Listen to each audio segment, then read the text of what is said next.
Oke, selamat sore semuanya. Salam hebat luar biasa. Oke, sore hari ini senang sekali saya tadi banyak sharing dengan beberapa tim dan tentunya sore hari ini saya akan sharing beberapa hal yang tentunya bisa sedikit banyak akan membantu kita semua. Oke, sore ini kebetulan saya ingin membahas sebuah pertanyaan menggelitik. Kenapa saya katakan pertanyaan menggelitik? Kemarin masuk ke admin, pertanyaannya tuh seperti ini.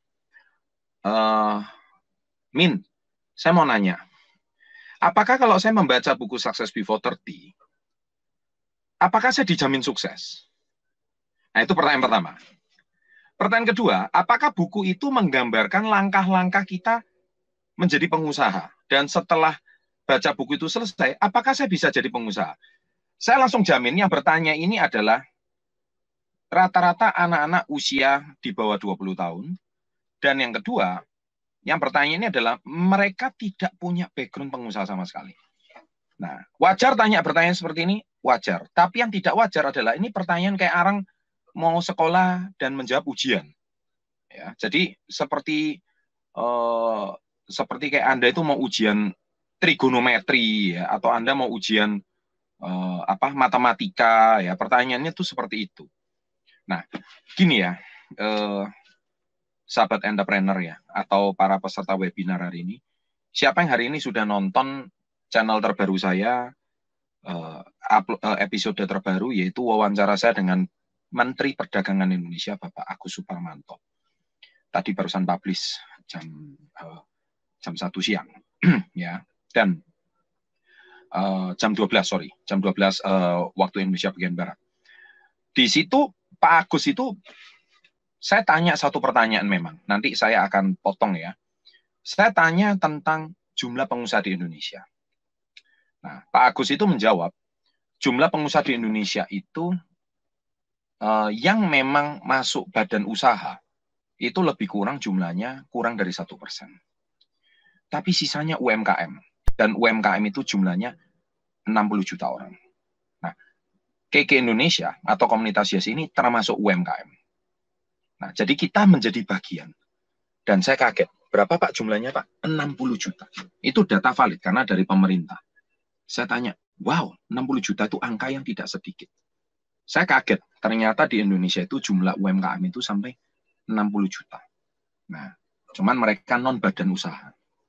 Nah, ternyata bangsa kita ini 60 juta. Kalau seandainya 60 juta itu mereka bisa satu orang anggota keluarga itu punya satu orang istri atau satu orang suami dan punya 2 orang anak aja.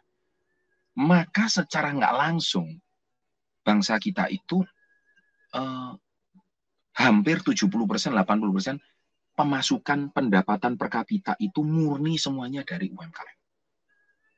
Makanya usaha kita ini nggak bisa disepelekan. Saya ulangi ya, 60 juta orang. Kalau 60 kali 4 anggota keluarga, 2 anak, 1 pasangan, maka itu jumlahnya adalah hampir 240 juta. Dan itu hampir menyeluruh. Sisanya mereka menjadi PNS, Polri, ya. Nah, kadang-kadang ada juga yang PNS nyambi ya, menjadi reseller, atau ada Polri, istrinya ibu rumah tangga, dia cateringan, contohnya seperti itu. Jadi singkat cerita, UMKM tidak bisa dilepaskan dari perekonomian sebuah bangsa. Dan ini sebenarnya good news bagi kita. Kenapa? Karena di era digital ini, direct selling itu termasuk UMKM. Dan kita termasuk juga berkontribusi terhadap perekonomian sebuah bangsa. Yang membuat saya cukup heran dan membuat saya cukup takjub dengan bangsa ini adalah satu, yaitu kita mempunyai andil terhadap perekonomian nasional. Kita punya sebuah andil yang boleh saya katakan tidak kecil terhadap perekonomian nasional. Dan andil kita ini turut serta membangun perekonomian sebuah bangsa. Dan saya tanya pertanyaan kedua tentang masalah direct selling. Pak Agus Suparmanto bilang kontribusinya terhadap negara ini tahun lalu 15 triliun. Dan menjadi solusi di tengah pandemi. Wow, 15 triliun omset nasional. Itu bermakna apa? reseller dengan era digital sekarang itu tidak bisa dipandang sebelah mata. Kenapa? Karena sekarang platform digital sudah lengkap. Bahkan kalau Anda nanti join komunitas Yes, kami siapkan pelatihan digital secara online ada 4 step. Anda dilatih bagaimana membangun toko online, Anda dilatih bagaimana pelatihan online, Anda dilatih bagaimana mempromosikan bisnis Anda melalui IG, Facebook, dan bagaimana menjaring reseller menjual produk di marketplace. Itu lengkap. Ya. Dan hampir kalau Anda masuk di komunitas Yes ini, hampir tiap hari itu ada pelatihan. Hampir tiap hari. Sehingga Anda punya wawasan tentang bergerak di dunia sosial media. Dan ini sebuah era yang menurut saya belum pernah terjadi selama 20 tahun belakangan. Dan 5 tahun belakangan sudah agak samar-samar, tapi tahun ini dipercepat dan frontal. Kenapa? Karena tahun ini pandemi. Semua orang nyaris work from home. Ya, bayangkan sekarang kita nggak bisa pungkiri, potong rambut aja ada IG-nya. Potong rambut itu. Kemudian jual makanan lewat IG. Jual kopi lewat IG. Jual properti lewat IG. Ya. Artinya apa? Sampai jasa facial pun lewat IG. Nah, artinya kita tidak bisa pungkiri bahwa sekarang sosial media ini telah merubah totalitas cara berpikir mayoritas masyarakat Indonesia. Nah, pertanyaan adik itu tadi, saya langsung garis bawahi, dan ini juga Anda pasti sering dapat pertanyaan seperti ini ya, para mentor ya, di lini-lini netizen ya. Anda nggak perlu bingung, karena mereka itu dididik secara akademis. Nah, pendidikan secara akademis memang terbiasa. Kalau Anda mempelajari buku ini, Anda setelah lulus, Anda akan menguasai. Tapi tidak demikian halnya dengan pengusaha. Pengusaha itu bukan berarti baca buku terus Anda langsung jadi pengusaha. Ini bukan profesi. Ini masalah mindset. Makanya saya sering bilang, pengusaha itu bukan profesi. Pengusaha itu mindset. Ya, kalau mau cari profesi, gampang, banyak. Jadi aja karyawan. Ya, jadi aja mungkin konsultan, atau Anda mungkin sekolah teknik sipil, Anda jadi kontraktor. Kalau Anda sekolah arsitek, jadi arsitektur. Kalau Anda dokter, ya sekolah jadi dokter. Tapi sekarang pun, banyak arsitektur juga jalankan usaha ini. Banyak kontraktor juga jalankan usaha ini. Bahkan juga dokter pun juga jalankan usaha ini. Nanti ada dokter Har ini juga nanti, ya kan? Ya nanti mungkin hari Rabu. Seorang dokter yang juga praktek di rumah sakit, tapi dia jalankan usaha ini. Artinya apa? Zaman sekarang ini sudah mix. Makanya kemarin jumlahnya itu 60 juta pelaku UMKM di Indonesia. Jadi seperti gerobak, penjual gado-gado, buka warung, ya kan? Itu juga termasuk pelaku UMKM. Tapi bedanya apa mereka? Yang buka warung sama usaha kita. Mereka cuman mengandalkan orang-orang di sekitar itu untuk membeli hasil jualannya mereka.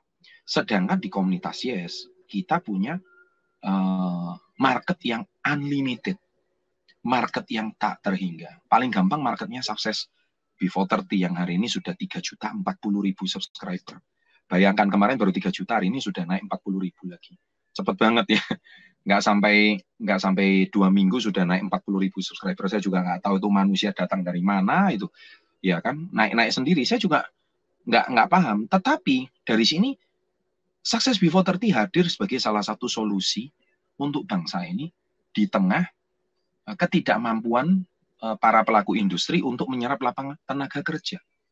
Betapa banyak sarjana S1 yang hari ini tidak punya pekerjaan.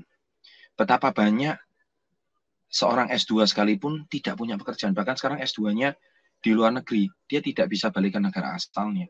Dia hanya melakukan pekerjaan online, tugas online. Nah, dari sinilah, kalau Anda sekolah aja bisa online, kenapa Anda bisnis nggak bisa online? Yang terpenting kan Anda menghasilkan profit. Yang penting Anda menghasilkan dan Anda tetap bisa melangsungkan kehidupan kalian. Tadi ada saudara Esterino, itu juga salah satu murid kita, dia mulai belajar usia 14 tahun. Ya kan, 14 tahun. Sekarang usianya udah 17. Sudah bisa dapat tiket ke luar negeri. Ini menunjukkan bisnis ini it works gitu, bisnis ini berjalan. Dan kalau Anda mau tekun dan teguh, saya rasa anak-anak muda itu peluangnya sangat besar. Nah, masalahnya sekarang kan peluang itu banyak di YouTube ya. Anda cari, kayaknya profesi ini menjanjikan. Kayaknya jadi gamers enak.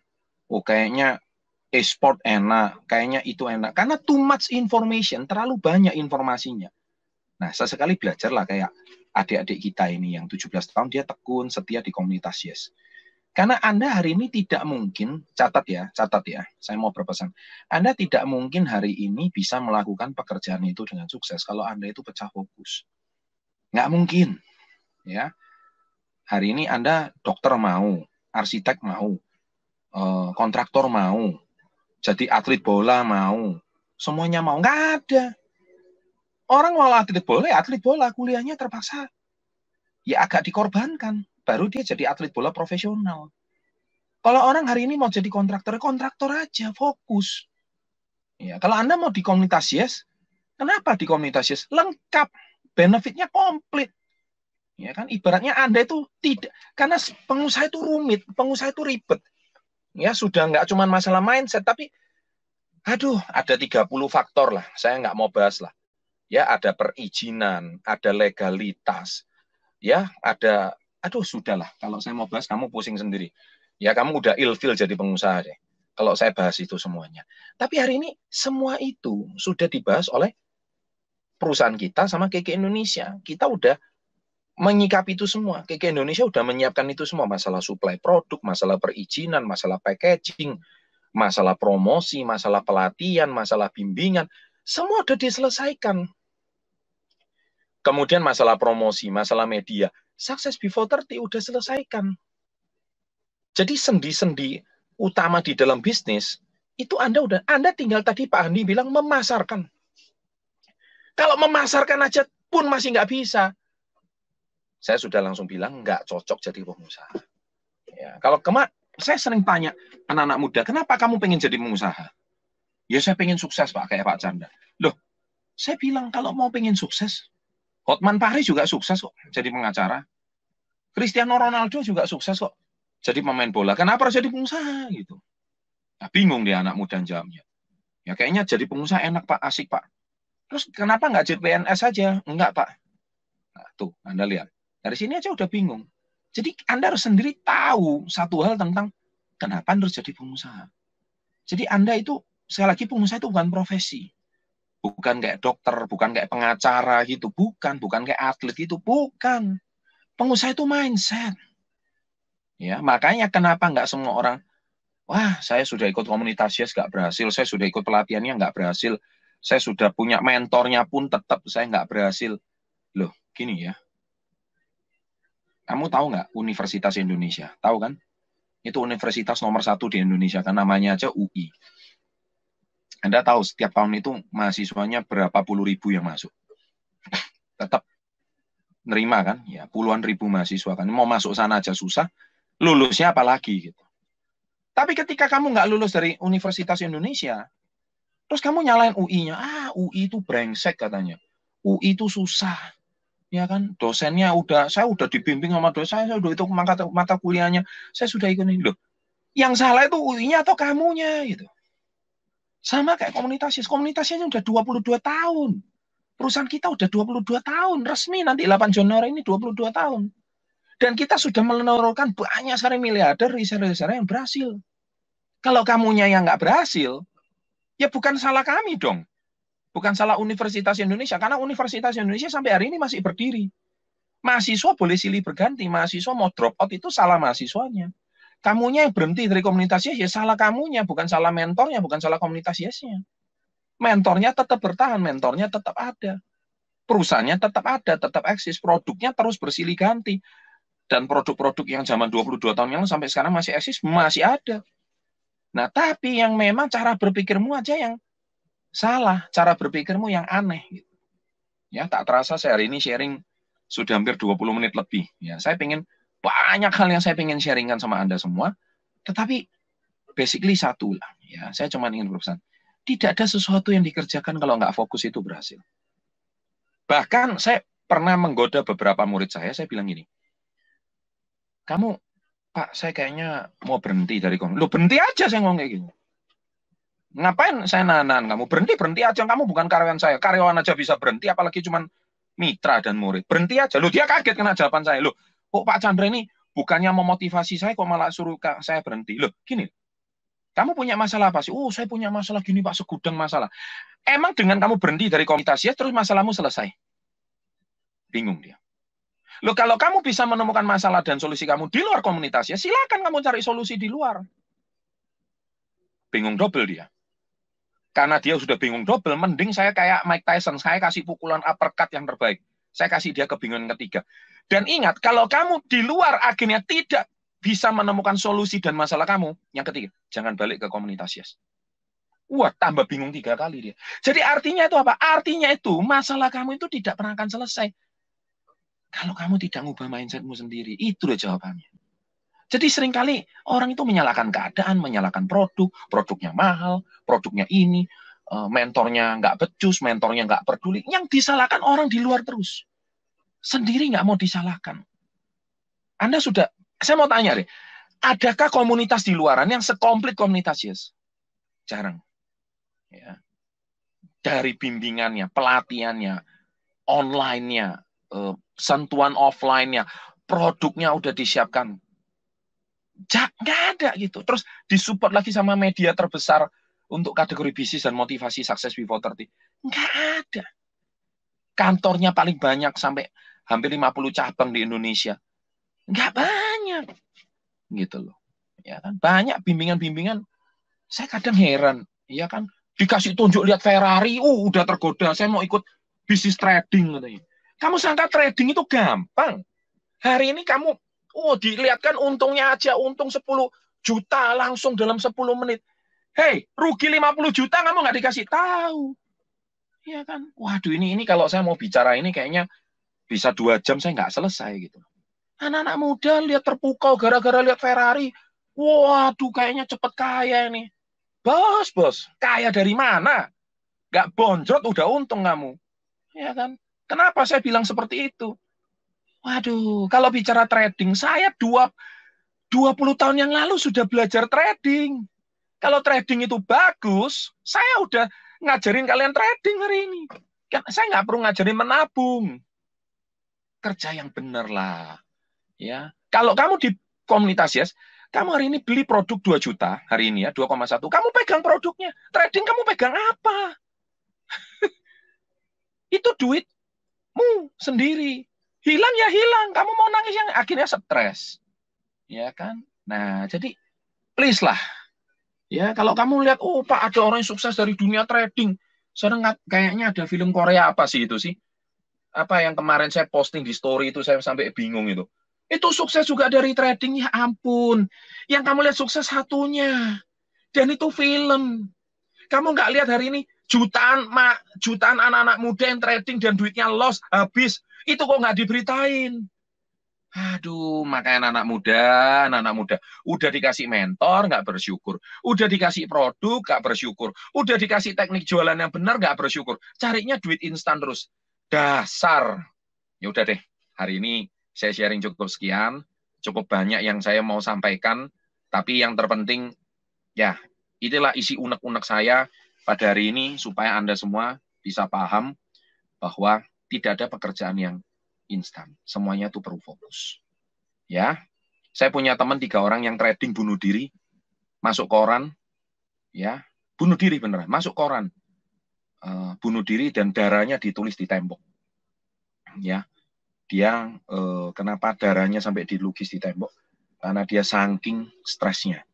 Dia habis uang di futures, habis uang di ya model binomo begitulah. Ya kan? Aduh, sudahlah. Makanya saya selalu mengajarkan konten menabung. Ya, jadi kerja yang benar, tabung uang yang benar, kayak Pak Andinata gitu loh. Ya kan? Kerja yang benar sampai hari ini, lihat hidupnya safe kan, hidupnya bagus kan. Dan itu masih banyak di komunitasnya seperti itu. Ya, terima kasih sharing saya pada siang hari ini. Semoga Anda semuanya paham.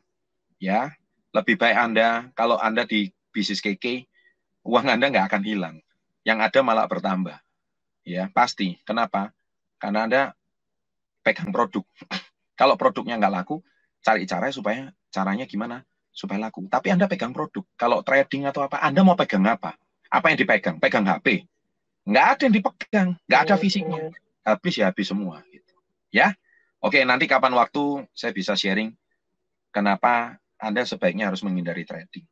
Ya, itu sangat berbahaya kalau kita nggak tahu resikonya. Ya, oke, sekian aja sore hari ini. Terima kasih, sukses selalu, dan salam hebat luar biasa.